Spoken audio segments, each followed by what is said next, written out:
வணக்கம். வணக்கம். 2026 தமிழ்நாடு சட்டமன்ற பொதுத் தேர்தல் கருத்து கணிப்போட தரவுகளை பற்றி இப்போ பார்க்கலாம். தமிழ்நாட்டில் மொத்தம் 234 தொகுதிகள் இருக்கு. 234 தொகுதிகளையும் 5 மண்டலங்களாக பிரித்து கருத்து கணிப்பு எடுத்திருக்கிறோம். முதல்ல எந்த மண்டலம் பார்க்கலாம்? முதல்ல தெற்கு மண்டலம்.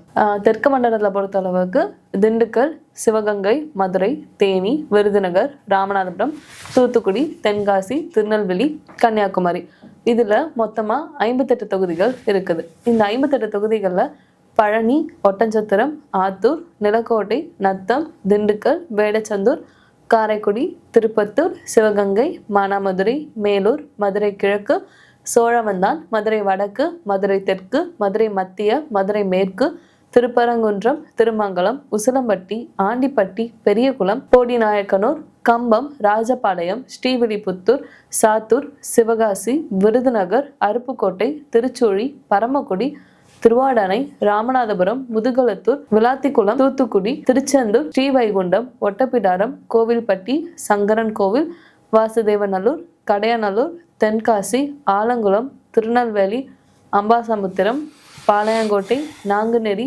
ராதாபுரம், கன்னியாகுமரி, நாகர்கோயில், குளச்சல், பத்மநாபபுரம், விளவங்கோடு, கிள்ளியூர், இதெல்லாம் இந்த தெற்கு மண்டலத்தில் இருக்கக்கூடிய 58 தொகுதிகள். இந்த 58 தொகுதிகளில் யார் யார் எந்தெந்த வேட்பாளர்கள் முக்கியமானவங்க யாரெல்லாம் போட்டியிடுறாங்க?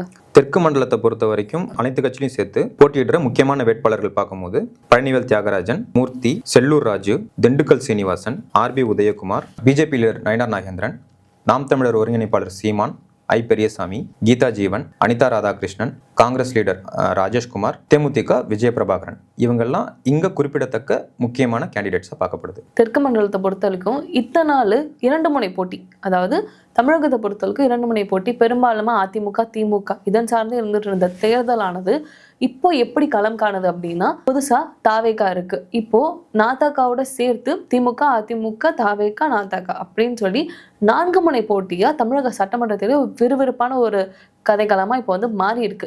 இந்த சூழல் மக்களோட மத்தியில எந்த மாதிரியான சாதகம், யாருக்கு சாதகமா யாருக்கு பாதகமா அமையுது, வாக்குகள் எப்படி பிரியுது, மக்கள் இந்த 4 முனை போட்டியை எப்படி பாக்குறாங்க, தாவேகா தலைவர் விஜய் அவர்களுடைய வருகை மக்கள் மத்தியில எந்த அளவுக்கான வரவேற்பு பெற்றிருக்கு, இது திமுக அதிமுகவுக்கு எந்த அளவுக்கான வாக்குகள் அவங்களுக்கு சேருது பிரியுது? இது வரைக்கும் இந்த 2021 எலெக்ஷன் வரைக்கும் தமிழகம் மும்முனை போட்டின்னு சொல்லிக்கிட்டாலும் குறிப்பிடத்தக்க வலுவான 3வது அணின்னு இது வரைக்கும் அமைஞ்சது கிடையாது. 2016 மக்கள் நல கூட்டணி வந்தது. அதுக்கு முன்னாடி பல வருஷங்கள்ல பல 3வது அணின்னு அமைச்சிருக்கிறாங்க. பட் எதுவுமே அந்த அளவு வலுவான ஒரு அணியா இருந்ததில்லை.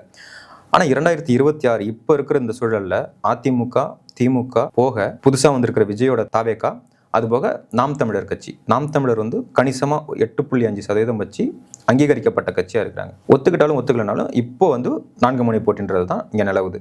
விஜயோடைய வலுவான வருகை, நாம் தமிழருடைய இருப்பு, அதுபோக திமுக அதிமுக பார்க்கும்போது வலுவான 4 முனை போட்டி தான். அதில் யாருக்கு சாதகம் யாருக்கு பாதகம் அப்படின்னு பார்க்கும்போது பெருமளவில் விஜயோடைய வருகை ஆளும் கட்சியை தான் தாக்குது. ஆளும் கட்சிக்கு தான் பாதிப்பு அதிகமாக உண்டாக்குது. அது பொதுவாகவே எந்த ஒரு தேர்தல் வந்தாலும் இந்த தேர்தலுக்கு முந்தைய ஒரு சூழல் ஆளும் கட்சியினுடைய எதிர்ப்பு பெருமளவில் அறுவடை செய்யப்படும். அதனுடைய நிலைப்பாடு தான் இப்போ இருந்துகிட்டு இருக்கு. அதனுடைய வெளிப்பாடாக பார்க்கும்போது தாவேகாவுக்கு கணிசமான அளவில் ஒரு வரவேற்பு இருக்கு. நாம் தமிழருடைய செல்வாக்கும் குறைஞ்ச மாதிரி இல்லை. நாம் தமிழர் சரிவர அவங்களுடைய வாக்கு வங்கி காப்பாற்றி தான் வச்சிருக்கிறாங்க. ஆளும் கட்சியான திமுகவுடைய வாக்குகள் மட்டும் சிதைஞ்சிருக்கு. அதிமுகவோடது குறிப்பிட்ட அளவு, பெருமளவில் குறிப்பிட்ட அளவு சிதைஞ்சிருக்கு. தெற்கு மண்டலத்தை பொறுத்தளவுக்கு திமுக கடந்த 5 ஆண்டு ஆட்சி காலத்துல ஏகப்பட்ட சாதி ரீதியான கொலைகள், இந்த மாதிரி வன்முறைகள், நிறைய விஷயங்கள் தொடர்ந்து இந்த 5 ஆண்டுகள்ல அதிகமான அளவுக்கு பார்த்தா தெற்கு மண்டலம் ரொம்பவே இந்த மாதிரியான விஷயங்கள், இளைஞர்களோட போதை பொருள், நிறைய விஷயங்கள் நடந்துகிட்டு இருக்கு தெற்கு மண்டலத்துல. இப்படி இந்த மாதிரியான சூழ்நிலை இருக்கிறப்போ திமுக காரர்கள் இப்போ பொதுவாக அவங்க எங்கேயாவது பிரச்சாரத்துக்கு போனாலும் மக்கள் நீங்க வரக்கூடாதுன்னு சொல்லி விரட்டி அடிக்கிற ஒரு நிலைமையில தான் இப்போ திமுக நிலைமையானது போய்கிட்டு இருக்கு. இந்த நிலைமையில அதிமுகவுக்கு தாவேகா இவங்களோட கட்சி கூட இவங்களோட பிரச்சாரத்துக்கு கூடுற அளவுக்கான பொதுமக்கள் கூட்டம் எப்படி இருக்குன்னா, பெருமளவுக்கு மக்கள் மத்தியில ரொம்ப வரவேற்பு பெற்றதா தான் அதிமுகவும் சரி, அதிமுக கூட கொஞ்சம் சரிசமமானு சொல்ல முடியலைனாலும் தாவேகா ஒரு அளவுக்கான ஒரு இடத்த இப்போ பெற்றுட்டு இருக்காங்க. இந்த மாதிரியான சூழ்நிலை தெற்கு மண்டலத்துல திமுக வாக்குகள் அதிக வாக்குகள் இழந்து அதிமுகவா அல்லது தாவேகாவா அப்படிங்கிற மன சூழ்நிலை? அது மக்களுடைய நிலைப்பாடு. எந்த ஒரு எலெக்ஷன் வர்றதுக்கு முன்னாடியும் அப்போ இருக்கிற ஆளுங்கட்சியை வந்து எதிர்ப்புகள் நிறைய சந்திச்சு தான் ஆகணும். அவங்களுடைய செயல்பாடு குறித்து பிடிச்சவங்களும் நிறைய பேர் இருப்பாங்க, அவங்களுடைய செயல்பாடு பிடிக்காத மக்களும் நிறைய பேர் இருப்பாங்க. பிடிக்காதவங்க எதிர்ப்பை தெரிவிப்பாங்க, பிடிச்சவங்க ஆதரவு தெரிவிப்பாங்க. அந்த மாதிரி இப்போ சமீபத்தில் வர சில எதிர்ப்புகள் மட்டும் நம்ம பார்க்குறோம். அப்படி பார்க்கும்போது ஆதரவு தெரிவிக்கிறவங்களும் அவங்க இருப்பாங்க. அது நமக்கு பெருசாக தெரியல. இதை வச்சு நம்ம வந்து அவங்களுக்கு வாக்கு வராது, வரமாட்டாங்க அப்படின்னு நம்ம சொல்லிட முடியாது. மேக்சிமம் ஆஃப் நமக்கு வந்ததை வச்சு பார்க்கும்போது மக்களுடைய ஆதரவு வந்து திமுகவுக்கு மேலான மக்களுடைய ஆதரவு வந்து குறைஞ்சிருக்கு. அது உண்மைதான். வெறுக்கிற அளவு ரொம்ப பெரிய அளவு அப்படின்னு பார்க்கும்போது அந்த அளவு பெருசா இல்லை, ஓரளவு தான். காலங்களில் பார்க்கும்போது மாறத்துக்கு வாய்ப்பு இருக்கலாம். இப்போ தெற்கு மண்டலத்தை பொறுத்த அளவுக்கு திமுக, அதிமுக, தாவேகா இதில் பார்த்தீங்கன்னா திமுக வந்து 26 தொகுதி முன்னணியில் இருக்காங்க. அதிமுகவை பொறுத்தளவுக்கு 24 தொகுதி வந்து முன்னணியில் இருக்காங்க. தாவேகாவை பொறுத்தளவுக்கு ஒரு தொகுதி முன்னணியில் இருக்காங்க. நாத்தகாவை பொறுத்தளவுக்கு எதுவுமே இல்லை. இழுபறியில் வந்து மொத்தமாக 7 இருக்கு. இப்போ அதிமுகவுடைய கூட்டணின்னு பார்க்கும்போது தெற்கு மண்டலத்தில் அதிமுகவுக்கு வலுவாக இருக்கிறது வந்து பாஜக அவங்க கூட்டணியில் இருக்காங்க, அமமுக அவங்க கூட்டணியில் இருக்காங்க. இந்த 2 கட்சிகளும் தெற்கு மண்டலத்தில் அதிமுகவுக்கு ஒரு மிகப்பெரிய வலுவான ஒரு வாய்ப்பை உருவாக்கி தராங்க.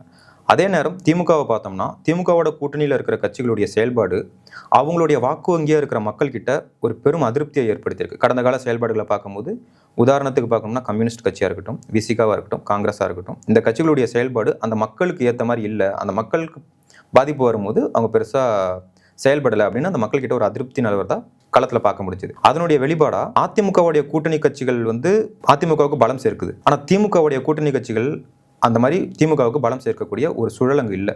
அது பெரும்பான்மையாக அதிமுகவுக்கு ஒரு நல்ல வாய்ப்பை ஏற்படுத்தி தருது. இது போக அதிமுகவுடைய கூட்டணி, அதிமுகவுடைய வாக்குகள் வந்து தாவேகாவுக்கு போகிறதை காட்டிலும் திமுகவுடைய வாக்குகளும் திமுக கூட்டணி கட்சிகளுடைய வாக்குகளும் தாவேகாவுக்கு பெருமளவில் போகுது. அதிமுகவை கம்பேர் பண்ணும்போது திமுகவுடைய வாக்குகள் வந்து பெருமளவில் தாவேகா பிரித்து எடுக்குது. அதனால அதிமுகவுக்கு ஒரு சாதகமான சூழல் நிலவுது. இப்போ இருக்கிற நிலவரப்படி இந்த மாதிரியான முன்னணியில் அவங்கவுங்க ஒருத்தரும் ஒரு கட்சியும் ஒரு முன்னணியில் இருக்காங்க. இது எப்படி மாறுது அப்படிங்கிறது மக்களோட மன்றத்தில் மே 4ஆம் தேதி பார்க்கலாம்.